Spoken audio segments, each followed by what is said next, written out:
Greetings, amigops and top teners everywhere. This is Mike from Top 10 with Kyle and Mike.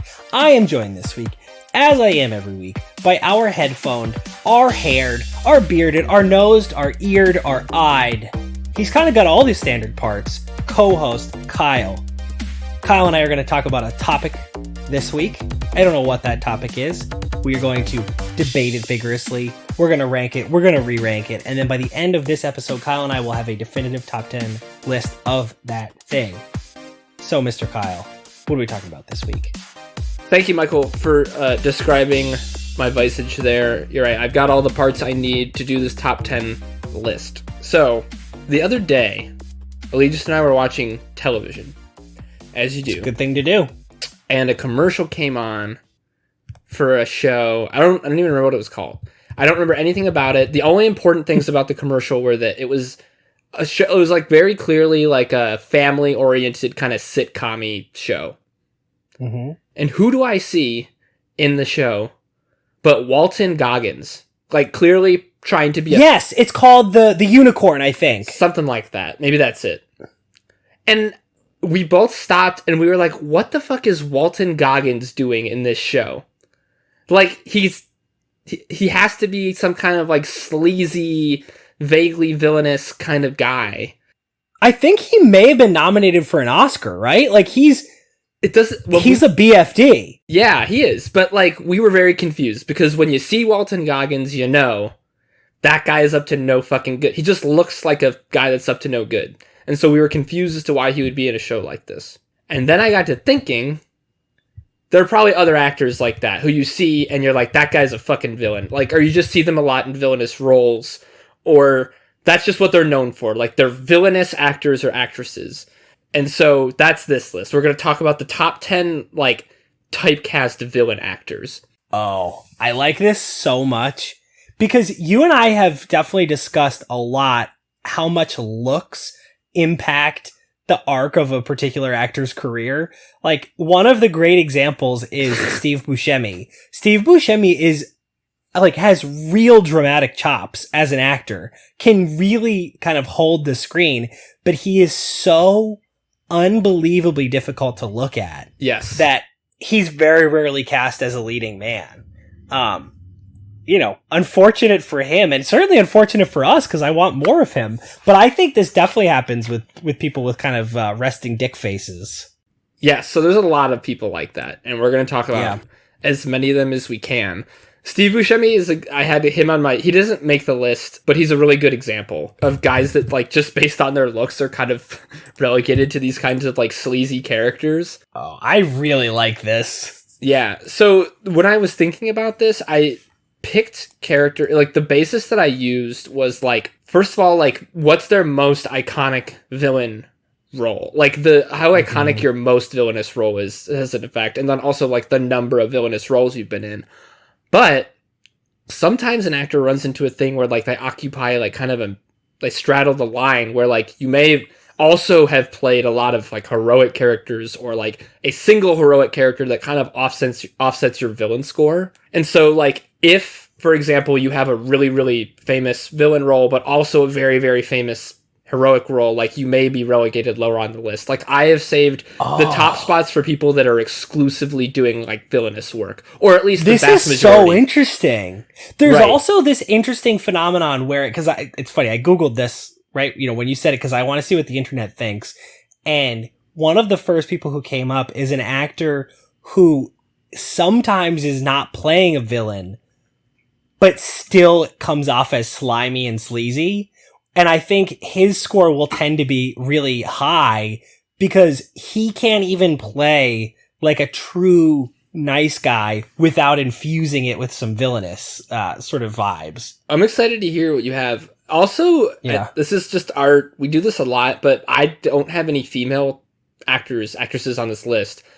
But that's not what I meant to do. So we should. There's one that it came up in the Googling, and she absolutely should be on this list because she plays a villain for adults and a villain for kids who's great. So I've got some ideas for us there. There's a couple that we can talk about. So, but just be aware that that's not my intention here. Yeah. So we'll amend this later. So we'll just roll right into it. Number 10 is Walton Goggins. I think he's the perfect number 10 because I don't think I've ever seen him do anything where he's not a villain. So I wrote down stuff you might know him from if you don't know the name off the top of your head. The thing is, he's probably most known for his recurring role on Justified, but he's like a scumbag in everything you've ever seen. He was in Django, Hateful Eight, Tomb Raider, The Righteous Gemstones, Ant-Man and the Wasp. Like, wherever he shows up, you just know he's up to no good. And if you Google him, you'll see why. He just kind of has a kind of a sleazy, kind of villainous look to him. Yeah, I totally agree. And it's funny because I think that his role on that show, The Unicorn, probably to a certain demographic undercuts this a little bit because I think he's playing like a real sweetie pie, which is funny because he kind of, I think he has a little bit of villainous versatility in that I'm trying to remember, but there's been a couple roles where he played a really dumb character who was evil, but he could also play like the smart, sly villain. Yeah. He just has a kind of an interesting, weird look, vocal patterns, like everything about him just suggests villainy. He's usually playing, even if the story is not set in the South, he's usually using a drawl of some kind. Is he actually Southern?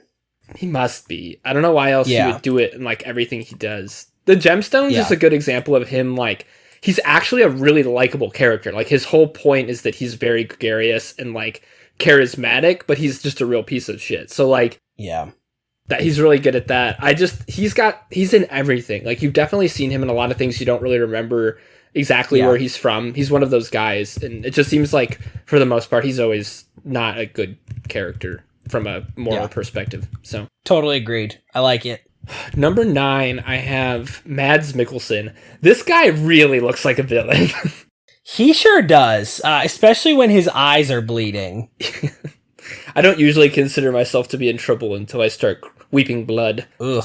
So you might know Mads Mikkelsen probably most famously from Casino Royale as Le Chiffre. Mm-hmm. He does not believe in God. He believes in a reasonable rate of return.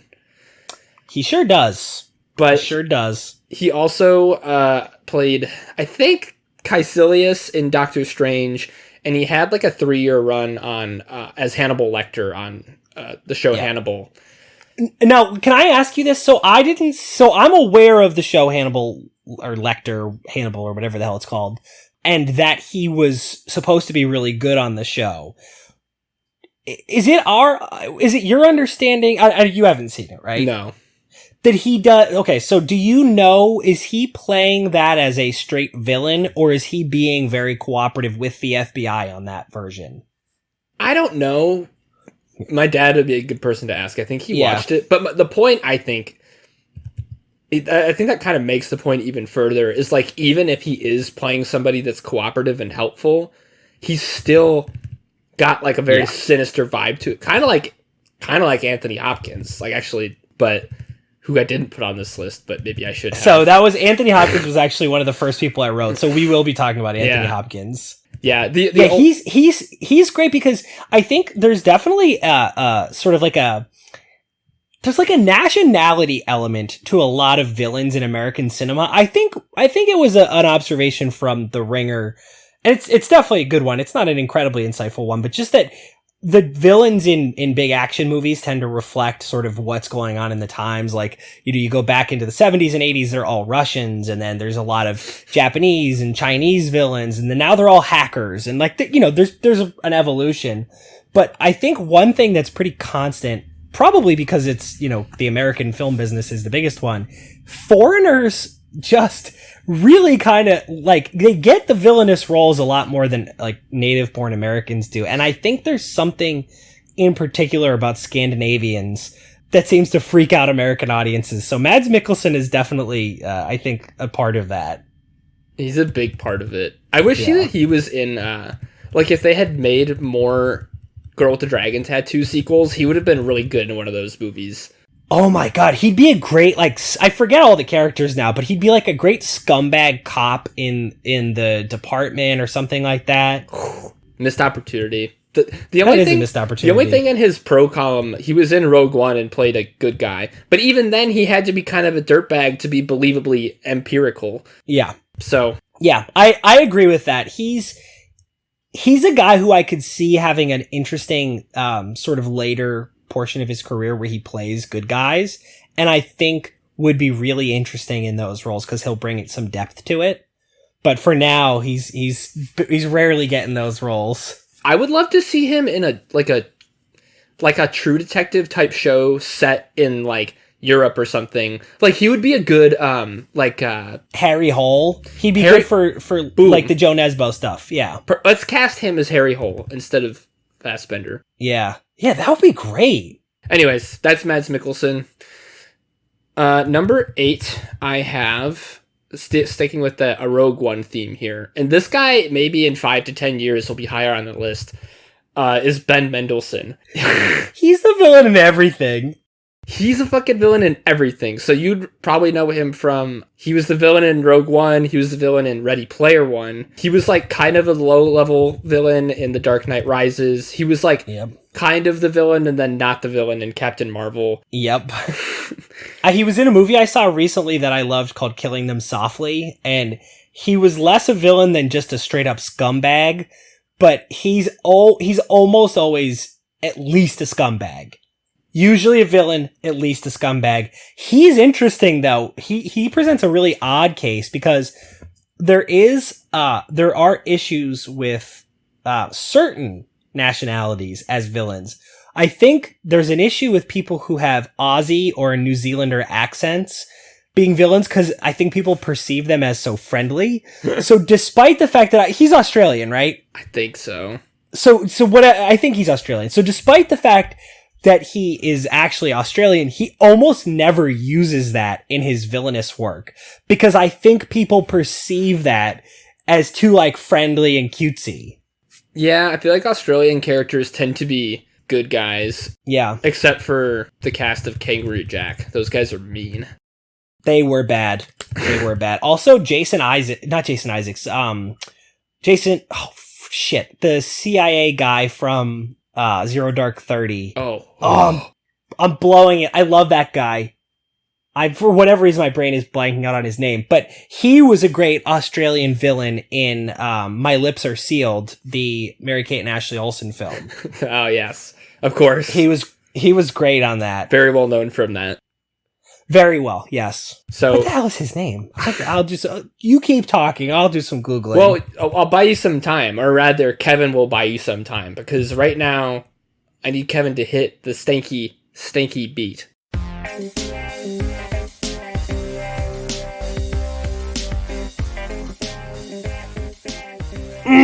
Yeah, thank you. It was Jason Clarke. Jason Clarke.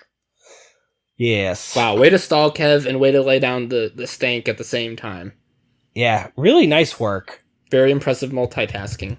So for the not top 3, I kind of what I was alluding to earlier. I picked 3 actors who are really great villainous actors, but they're kind of excluded because their heroic roles are kind of their most well-known roles, and so it's hard to like entirely see them as villainous actors.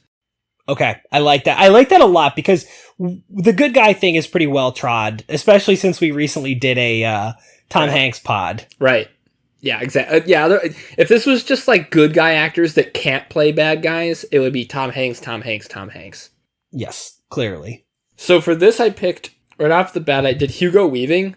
Hugo Weaving's actually a great villainous actor. He's in The Matrix. He's the Red Skull. He's V and V for Vendetta. All really, really good stuff for his villain resume.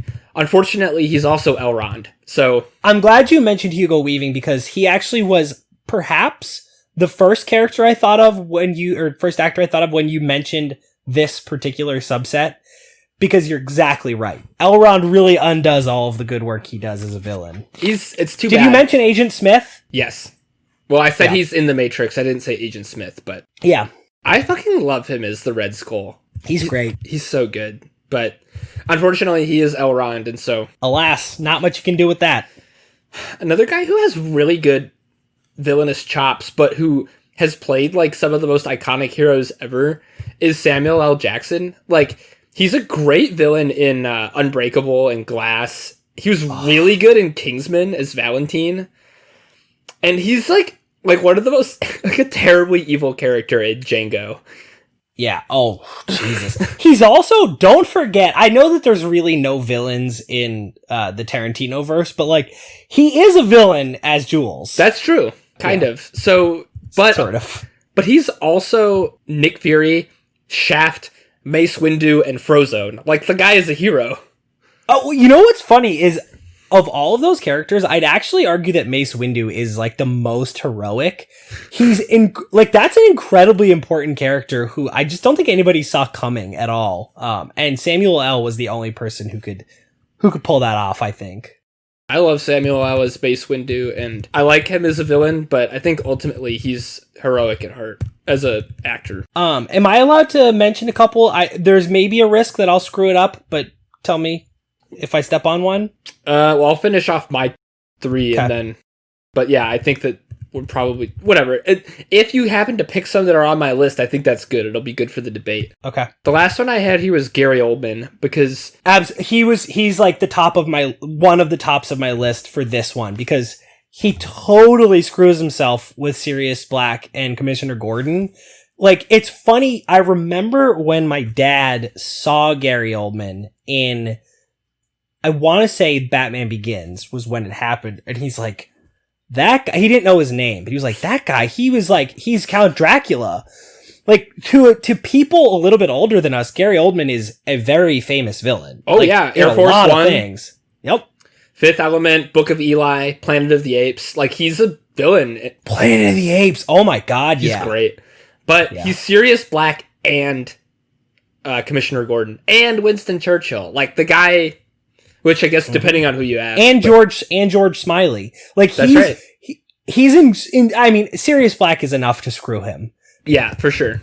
But that, like, weirdly though, that kind of is a mark in both columns, because for the first 4/5 of that movie, you have to believe that he's a murderous piece of shit. And very importantly, that if you were to try to catch him, it would be like trying to catch smoke with some kind of smoke catching implement. No, not that. Not like a vacuum. That would be too easy. Dude. With your bare hands. With your bare hands. Yeah, he's a great pick for that. Who else did you have? So I've got a couple. One that I'm gonna get a little concerned. I might say one, but Denzel. I didn't have Denzel on my. Okay, so Denzel's a great one because he plays some serious villains. I mean, like, most famously, he plays one of the scariest villains of all time in Training Day. Yeah, but he's Coach Boone. Yeah, like, he's a guy who just, more than anything, it's just a testament to his range. He's just a pretty crazy versatile actor. And he's played some really despicable villains, but also some great heroes, and some who have both elements, like the Hurricane, Reuben Carter. Like, that's important for him to be able to do both of those things. Well, look at him in, like, he kind of, like, lately has taken on the Bruce Willis, Liam Neeson kind of thing, where he's just, like, a good guy who uses very violent tactics, like Man on Fire or, like, The Equalizer, like that kind of thing. John Q. Yeah. So, this is one that not a ton of people are going to know, but is important, is Checky Cario. So he is the actor who plays Baptiste on The Missing. So he actually is a villain in a ton of things from, like, the 80s and 90s. I think I was just looking. He was in GoldenEye. I want to just pull up just a couple more things. Bad Boys, GoldenEye, Operation Dumbo Drop, The Patriot. Like, there's a lot of movies that he's in where he plays either a truly evil guy or kind of a scumbag. He has destroyed that by playing one of my favorite television detectives / general detectives of all time as Baptiste. I love him so much. He's amazing. He's so human. Like, the whole sequence of him helping that woman in season 1 while she was going through withdrawals from drug abuse was just, I'll never forget him handing her the lollipop. And it was just so, like, beautiful and kind. So he ruined that. One other one, this one, I don't know what you're going to say to this. Tom Hardy. Didn't have him on mine. Okay. He is so funny because he plays such a great villain. I'll use the perfect example is, I forget now the character's name, but him in The Revenant. He's psychotic. He's violent. He's racist. He's horrifying. But at the same time, he's in Warrior. He's great as a semi-villain on Peaky Blinders. He plays one of the most heroic characters I've ever seen in a movie in Dunkirk. But he's incredible. He's also roguishly likable in a lot of heroic roles, like in Inception. Yep. Also, I think Mustn't be afraid to dream bigger, darling. He's also like very likable despite being like objectively kind of in the wrong in what's that movie where he just drives for an hour that we watched? Locke. Like, yep. Another good example. Good pick for this list. Yeah. So those were the couple that I was thinking of, but I think that category particularly just it brings up like real versatile actors. It's kind of cool to think about somebody who can so perfectly embody both ends of that spectrum. Agreed. All right. Back to the list then. These next two people basically occupy like almost exactly the same space.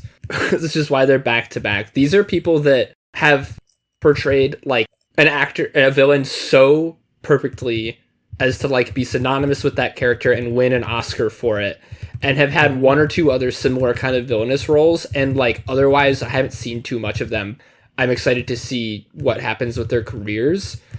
Number 7 is Christoph Waltz. I when you were describing it, I was like, this must be Christoph Waltz. So like, if we were to do a list of like the greatest movie villains of all time, Hans Landa is way up there. And then like apart from that, like he was Blofeld in Spectre, and I haven't like seen him do a lot of other villainous things because he's kind of like so put himself in this lane, but it's such a good lane and it's such a perfect encapsulation of villainy that I think he deserves a spot. Yeah, I totally agree with this. I think it's funny because he has a sort of a sweet looking face. He has a very soothing voice, but instead of relying on those things to be a good guy, he weaponizes them as a really effective villain. The perfect example is the opening scene of Bastards when he's just ooh boy. Yep. He's very skilled. And then kind of in the same vein of Oscar winner for a villain role and then immediately goes into doing Bond villainy is Javier Bardem. So I was hoping we were going to talk about Javier Bardem because he has I'm trying to think if I've seen him as like a sensitive, kind character before, and I think for some reason I think I have. Well, do you know that he is Florentino Ariza in Love in the Time of Cholera? Yes, I do know that. I have not seen the film, but you're getting to something important about him is that I think he has more range than I've seen because I haven't watched a lot of his Spanish language work. But again, come back to this sort of concept of like the other as villainous. There's something about him that's really like he trades on his otherness really well in No Country for Old Men because he's supposed to just be like this force of nature who is neither one of the Mexicans nor one of the American bounty hunters. He very clearly is not among either of those groups. And so his like ability to sort of be a really effective English and Spanish language actor really works in that because he has to kind of blend.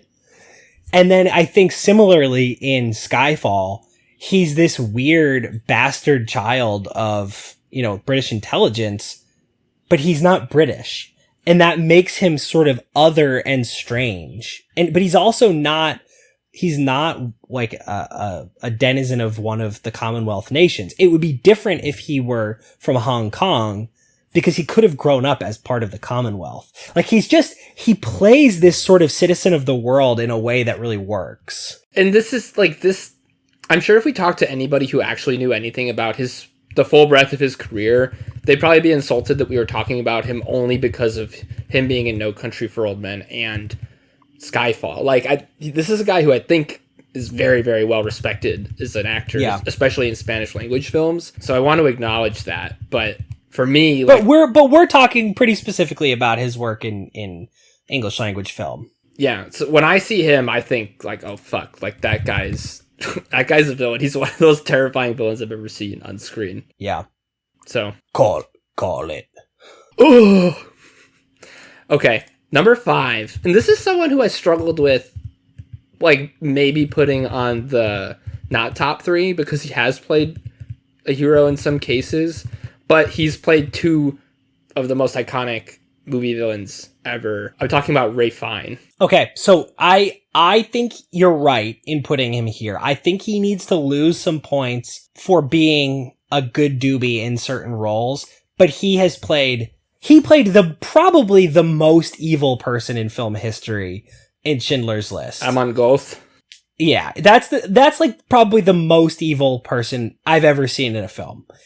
And he plays one of the most iconic villains of the past, however, 50 years of literature as Voldemort. There's really no amount of goodness in The English Patient and, Constant Gardener and Skyfall and all that shit that Grand can sort of Budapest. wipe that away. Grand Budapest. Oh, he's great. I love him in Grand Budapest. I agree. Like, I think this is why he's at 5 and not higher. Like, if it weren't for his he could other be stuff, 1. Exactly, because those 2 roles are, and he was nominated for Schindler's List, I think. I think so. He didn't win, but like to most people our age and like younger than us, people know Ray Fine as Lord Voldemort. Yeah, and so I think for that reason, he's also a really good villain in Bruges. I love him in that movie. He is great. I forgot about how underrated good he is in that role. movie. Yeah, he's awesome. Yep. So that's Ray Fine at number 5. Number 4. In retrospect, it maybe should have been a little bit higher. For somehow he was never nominated for an Oscar that I could find, and that's why I had him lower. Because everyone that we've talked about, from Christoph Waltz up, has at least been nominated for one playing a villain, and this guy has not. Strangely, I think I know what you're about to say. It's Christopher Lee. Oh, that's not who I thought you were going to say. Okay, really? That surprises me. Maybe I'm just wrong and I couldn't find it, but I didn't see any nominations for him. But he has played like iconic villains in several of like the largest movie franchises ever. So yeah, a lot of people probably know him as Saruman in Lord of the Rings, or Count Dooku in the Star Wars trilogy. He's also the man with the golden gun, Scaramanga, in James Bond. The first time I ever saw Chris Lee in anything was this really dumb movie that we used to watch all the time as kids called The Stupids. He plays, so Mr. Stupid works for the Postal... Is it STOO? Yes. Okay. He works for the U.S. Postal Service, and he starts to become aware of this grand conspiracy where this one individual is collecting everybody's mail, this mysterious figure named Sender. And a lot of mail says return to sender, and he's wondering what this mysterious person is doing with everybody's mail. And so Chris Lee plays Sender, and he's like sitting in a pile of like love letters and birthday cards, just like laughing that they've all been returned to him and not to their recipients. I really like that. So anyways, that's Chris Lee, and we talked about him before. He's one of the greatest Christophers of all time, too. You are damn right he is. So, are you researching if he's been nominated for an Oscar that I just... No, missed? you're definitely right. He has not. Isn't that weird? That is weird. It's weird that he wouldn't have at least gotten like a courtesy nomination for somebody who was so famous for so long. Well, like, why, when we were just handing out Oscars like candy for Return of the King, did he not get a nod there? It's confusing. Oh, that's a good question. Yeah, he should have just gotten a nomination. Like, it would have been a very obvious Lifetime Achievement nomination for that. It's confusing to me. Okay, so Chris Lee was number 4.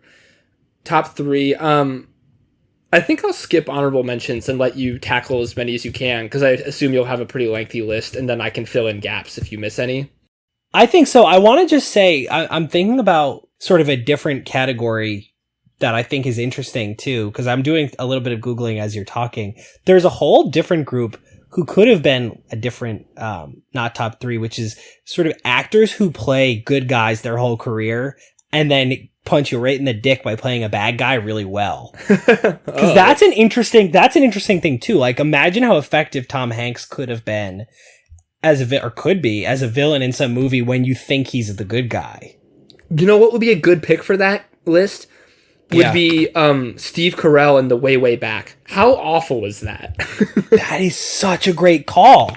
He's such a dick in that movie. Like, borderline and it works evil. because you're waiting for him to be nice. And it just never happens. The shoe never falls. Yeah, great call. But that's a fun category, because that is a category. I wonder if there's enough of those that we could maybe just do another list on that. I'm thinking about a couple. What I want to name one that I think is a great one is Richard Harris, aka first Dumbledore. Him as English Bob, I think is his name, in Unforgiven. Like, he is despicable in that movie. Truly. Another person who's great at this is Dumbledore 2, Michael Gambon, who plays, obviously, Dumbledore, but he's also such an asshole as Bertie's father, the former king, in The King's Speech. He's a total dickweed in Gosford Park. Like, some of these guys who, or, you know, ladies too, who you think of as so nice, when they punch you, ooh.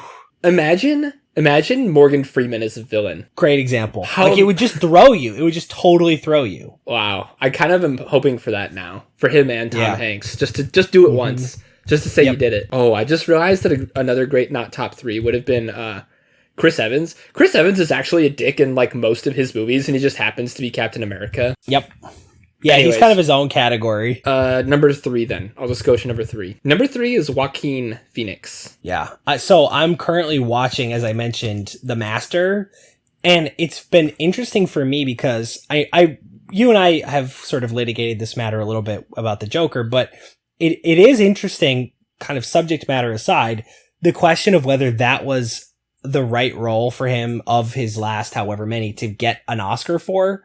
Because I think he's won before, maybe for Gladiator. I'm not 100% sure. Whatever. The point is, the guy's done a lot of great roles, and this is one of the ones that'll be on his tombstone now.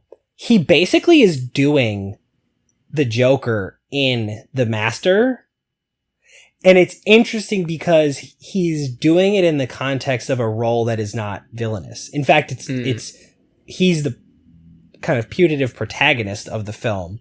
And so I think his superpower is his ability to play every role he plays in just this incredibly honest way that's never afraid of being like sleazy when it's supposed to be a good character or kind of sympathetic when it's a bad character.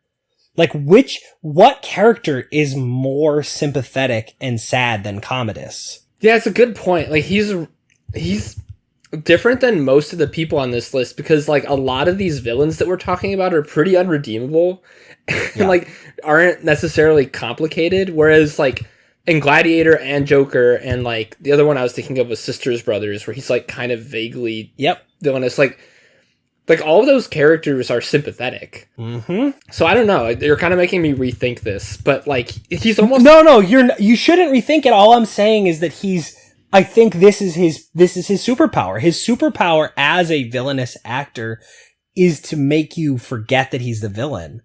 And he does it in the other way, which is like when he's the hero, you're like, ugh, this guy's the hero? He's just so good at that. For sure. I think, like, the Joker is not... It's so weird to think that, like, not that long after The Dark Knight, like, we're talking about another person doing the Joker and having it be, like, an all-time role. But here we are. So, number 2, this is a tough one because he does have several really great roles as heroes or, like, likable characters. But the dark side of his ledger is just so prolific. Jack Nicholson. What are you calling his good role? Well, for example, he's great in One Flew Over the Cuckoo's Nest, like just a real hero. Oh, that's a good point. Yep, as good as it gets. Yep. There are some situations where he's the good guy, but I want to ask you this: what is your favorite villainous role from Jack Nicholson? I think my favorite is him in A Few Good Men. I think That's me too. That's my pick as well. Like, because in The Shining, it's like. It's a great performance by him, obviously, and it's terrifying, but it's like, it's a purely, like, he's a monster in that movie. It's a monster movie, almost. It is. And, like, him as the Joker is, like, kind of campy, and, like, in The Departed... And way more fun and high quality than you remember. Right. The Departed is another great one, but, like, A Few Good Men, I think, is him at the peak of his powers, and it's the most interesting one, because... he's like, he kind of right.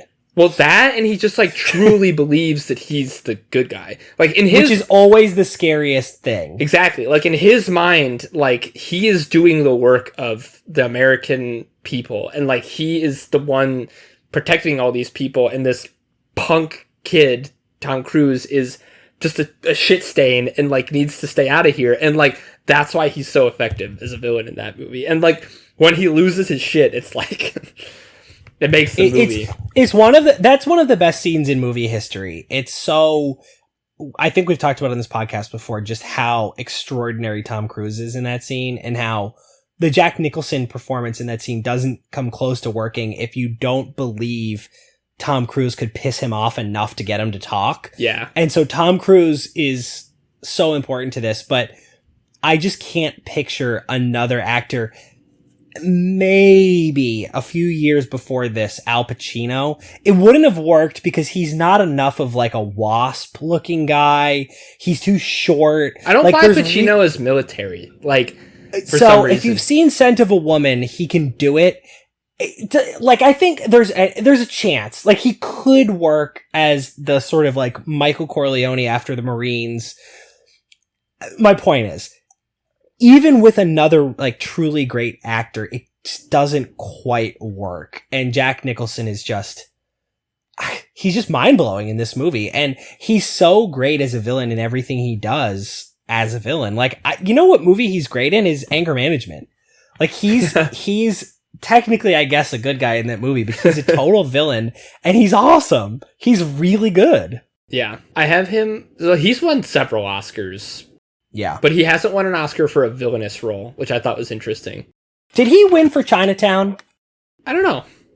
Because so that's the thing about him is, like you said, there are a couple of really iconic roles where he's a good guy. Chinatown is one where he might have actually won an Oscar and he's great. But there's nothing can wash away the Here's Johnny scene. And, you know, you want the truth, you can't handle the truth. Like that, those are his tombstone scenes. Yeah. Number one, this guy has a staggering number of who is number one? Villain credits to his name. He's been nominated for one of these roles. He's never won an Oscar for playing a villain that I was aware of. But you see this guy in a movie and you know, like, this guy's up to no fucking good. It's Ed Harris.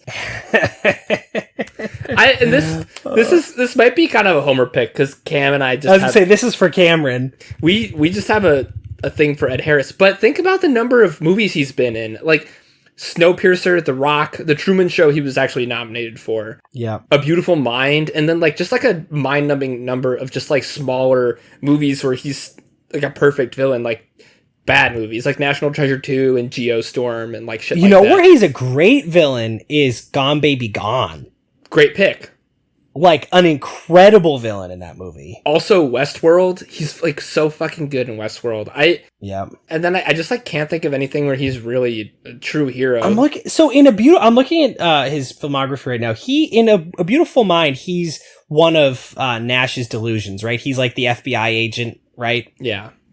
Yeah. Oh, man, he is so good. In The Abyss, he's kind of a hero, but like, I don't know, no one's seen The Abyss, so it's like, who cares? I just think like the fact that I can't, like, for most of these other people on this list, you can think of a role they played where they were. I like actually don't think I can think of a time when Ed Harris wasn't the villain, which is why I put him at number one. Like, it's so consistent across his career. Yeah, I'm looking right now. I guess he was in Apollo 13. Oh, that's a good one. But that's one. Like, I'm looking Glengarry Glen Ross. I'm trying to remember what his sort of thing was. They're all such scumbags in that movie. I remember him also being a scumbag, but like kind of a losery scumbag. He is such a terrific actor. I love him. Yeah, and he's just really good. So he might not be number one, but that was what I thought of. Like, he's one of the reasons I made the list in the first place. Yeah, I'm looking right now. I'm trying to remember who he was in A History. Have you ever seen A History of Violence? Mm-mm. It's actually a really good. Yes. Oh my God. Yes. Okay. Now I'm remembering. So, don't Google it because it's very spoilery, but, It's Viggo Mortensen plays a guy who kills these two thieves who break into his house. And basically it opens up like this whole look into sort of what's going on in his world. And Ed Harris plays this guy who comes out of the woodwork to kind of get involved in his life. And he's fantastic. You should watch it. That's a great movie. All right. And he's really good. Ed Harris is in that movie. So is Viggo Mortensen. So that's my list. If you want, I love that. This is a great list. Go through who you're thinking, and then I've got a couple more if they're not on your list. All right, so I'll mention a couple. So one who I think deserves serious consideration on this list, I kind of don't want to talk about him because he's an actual villain, is Kevin Spacey. So I had him under. I had 5 categories here, and the category here was DQ'd, but would probably be like number 1 otherwise. Yeah, that's fine. Let's just skip him. But yes, he would be pretty close to number 1. Rutger Hauer. Ooh. So Rutger Hauer is a fun one. For kind of 2 big reasons. One, Blade Runner. Yes. I guess depends on your perspective on who's a villain. But I think for the majority of that movie, you would say he's the villain. So you have him in Blade Runner, and he's a terrific, underrated villain in Batman Begins. Oh, the board member. Yep. He's, didn't you get the memo? Mm-hmm. So he's great. I think Anthony Hopkins, should probably deserve real consideration. Yeah. So I'm trying to think. I'm assuming he's been good in some things, but he's got Westworld. He obviously has Silence of the Lambs, which is one of the top 5 or 10 most iconic villain roles of all time. Yeah. Have you ever seen the film Fracture? No. It's him and Ryan Gosling, and if I'm remembering correctly, he is accused of killing his wife, and Ryan Gosling is either his attorney or the prosecutor. I think he's the prosecutor. And holy shit, he is really creepy and really villainous in that. So I think Anthony Hopkins is probably like a real consideration. Yeah, I missed him. That's all right. Just for Annabelle alone. Yeah. One is Jason Isaacs. So he's just a truly despicable Lucius Malfoy. He's also is he Cornwallis, I think, in The Patriot? I've never seen The Patriot. Really? It's a bad movie. It's not a good movie, but it's fun. Now I'm trying to remember. He's somebody very famous from history. He plays Colonel William Tavington, who maybe is not famous. Who plays Cornwallis now? Hold on. I'm doing some Googling. Oh, Tom Wilkinson. Okay, that's who it is. Carmine Falcone plays General Cornwallis. But Jason Isaacs is one. Another one, he's a little bit of a problem because he can play a really nice guy, but Giancarlo Esposito. I had him too. Yeah, so as Gustavo Fring, he plays the dude with the darksaber in The End of the Mandalorian. I had him under my needs more reps category. So I think part of that is Us. I think this is a little bit of an Us thing because he was a big Spike Lee guy back in the day, and I don't know if he played good guys or bad guys in the Spike Lee films. But I think our parents would remember him from a bunch of stuff. He also was one of the primary villains in the film Okja that I just watched and recommended to you. So he's fresh in my mind. I think for his work as Gustavo alone, he's kind of at least around the fringes. Yeah. A guy who cannot be anything but a villain, in my opinion, is Aidan Gillen. So as Lord Peter Baelish, he is utterly despicable as I think he's a city councilman in Baltimore on The Wire. He plays that douchebag CIA agent at the beginning of The Dark Knight Rises. Perhaps he's wondering why you would shoot a man before throwing him out of an airplane. I mean, it's a good question. So I think Aidan Gillen is kind of a modern day one. I'm trying to see if there's anything. He actually turns out to be a nice, kind of likable character in Peaky Blinders, but yeah, he's such a skis.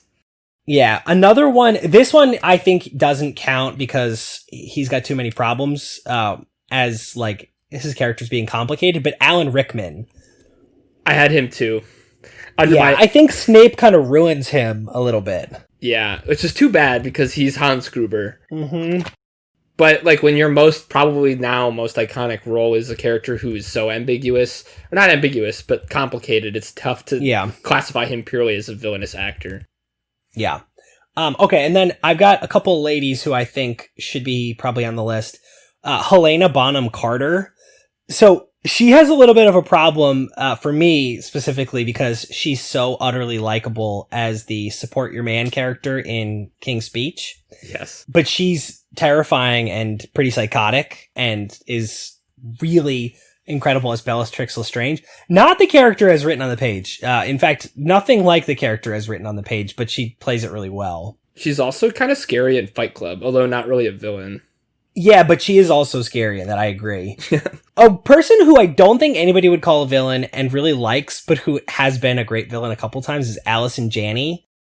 I think in the I, Tonya film and in she actually in the way back, I think she plays a real, there's been a couple other things. She was in Girl on the Train as the therapist. Yeah. I think she's a really good villain when she wants to be. You know who's like that? Who? Weirdly, I think that like Meryl Streep is actually kind of a good villain. Oh my god, yes. I didn't watch all of the Big Little Lies, but people were pretty in love with her as the villain in season 2. Yeah. 2 more that I'd mentioned that I think should really be considered, including one who I think definitely needs to be on the list. Tilda Swinton. Oh, duh. She was one of the primary villains in Okja and is also, of course, the queen in Lion, the Witch, and the Wardrobe. Snowpiercer, Michael Clayton. Snowpiercer I have not seen, but I know she's not a sweetie in that one. Oh, how did I miss Tilda Swinton? Yeah, so she's a good one. And then my last one, who also I think definitely has to be on this list, is Glenn Close. Yeah, actually, yeah, good pick. For us, I think of her primarily as 101 Dalmatians. Yes. But I think for a lot of people, thinking of her as a villain is, whatchamacallit, Fatal Attraction. Yeah. She kills the rabbit, right? That's the one. I think so. Yeah. So I think Glenn Close should be on the list. Those are 2 really good picks. So I'm going to say Tilda Swinton, Glenn Close, Anthony Hopkins, and I'm probably going to... I think I'd give a strong just missed for Esposito and Gillen. Yeah. A couple more just to round out the honorable mentions that I had thought of. Jared Leto is kind of on his way. Did you say Jared Leto? Yeah. He was good. I like that. He's unfortunately too heartbreaking and great in Dallas Buyers Club. He's really good as a villain in Blade Runner, and he's going to be Morbius, and he was terrible, but he was the Joker. Like, he's like kind of in that realm. Michael Shannon actually is pretty good at a villain. Oh, no. Michael Shannon's on the list. He actually, now that you say that, he has to be, because he's Zod. He plays the agent in Shape of Water. Knives Out. What did you say? He's like pretty dastardly in Knives Out. He's terrible. Oh my, Knives Out. It's not a villain. Have you ever seen the movie Take Shelter? Jack. Oh, yeah. I have not. He plays a guy who thinks that there's an apocalyptic storm coming, and he builds a storm shelter. It's very upsetting. He's not a villain, and he plays an incredibly great villain, as I've shared before, on Boardwalk Empire. He's like a religious fanatic who whips himself.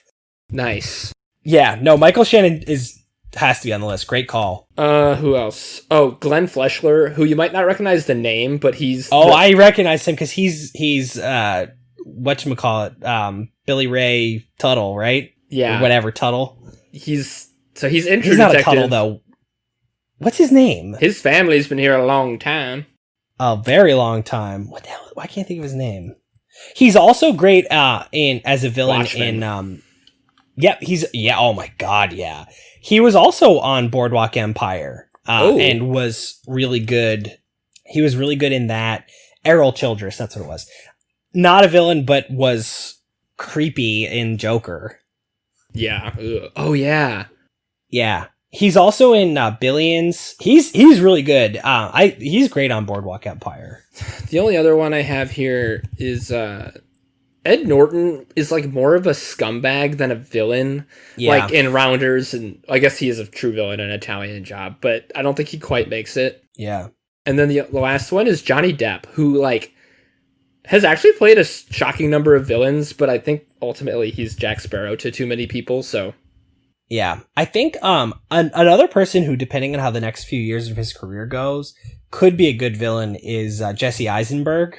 Ooh, interesting. I mean, we've discussed it. He literally just played the Joker as Lex Luthor. He didn't even try to do his own thing, but I think he's a good enough actor and is enough of a dick. I mean, he plays what a lot of people would argue is the greatest villain of the 21st century. Right. I mean, he's those poor Winklevi on the Social Network. Yeah.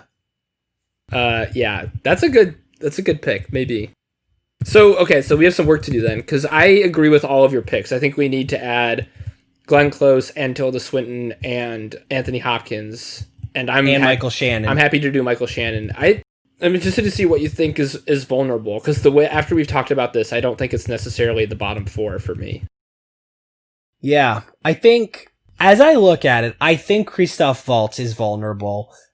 Not because he's not a great villain, but because I feel like there's too much potential for him to do the nice guy thing. He's a TBD. We'll see how things go. Yeah. Over the next couple years. I think Javier Bardem, if we want to make space, can come off mostly because I think we can plead ignorance and just say, like, you know, we're probably missing some really important stuff for him. Yeah. I think Walton Goggins was kind of soft anyways, given, like, the notoriety of, like, some of the other actors on this list.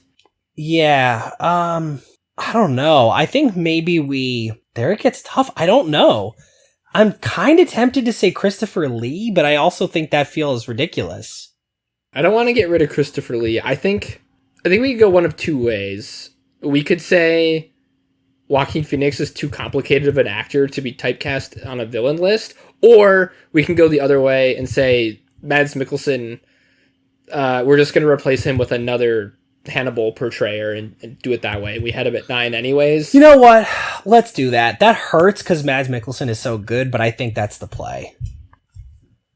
So I think Anthony Hopkins has to go very high. Like, I think he's like number 4, I think. Yeah, I think I agree. I think Tilda Swinton might be, like, I might put Tilda Swinton next as number 5. And bump Chris Lee and Ray Fine. Yeah. I'm having a hard time. I think I'm okay moving Chris Lee down a little bit, but Ray Fine as Voldemort and in Schindler's List, I feel like shouldn't go lower than 5. What if we did Ray Fine at 5 and Tilda Swinton at 6? Yeah, I feel good about that. I think Michael Shannon should be 10, and I think Glenn Close should be, I would call her number 7, so I would then push Lee to 9 and Mendelsohn to 8. Yeah, I like that. Damn, that's a hell of a list. That was a fun one to do. I like that. That's a really good one. All right. Well, in that case, feels to me like we have a list, my friend. We have a top 10 list. We're at a cool 58 minutes, so this is going to turn out quite well. Yep. Except we talked for 1 hour before the podcast started. We did do that. All right. Well, I'll recap here and we'll get the fuck out. Yep. Number 10, Michael Shannon, who you probably know most as General Zod in Man of Steel. Ben Mendelsohn, number 9. Number 8, Christopher Lee. Number 7, Glenn Close. She's a Cruel Devil in one of the movies that she's in. No, that can't be the name. That would be too obvious. Yeah, no, make it something less obvious. Number 6, Tilda Swinton. Number 5, Ray Fine. Number 4, Sir Anthony Hopkins. Number 3, Joaquin Phoenix. Number 2, Jack Nicholson. And number 1, Ed Harris.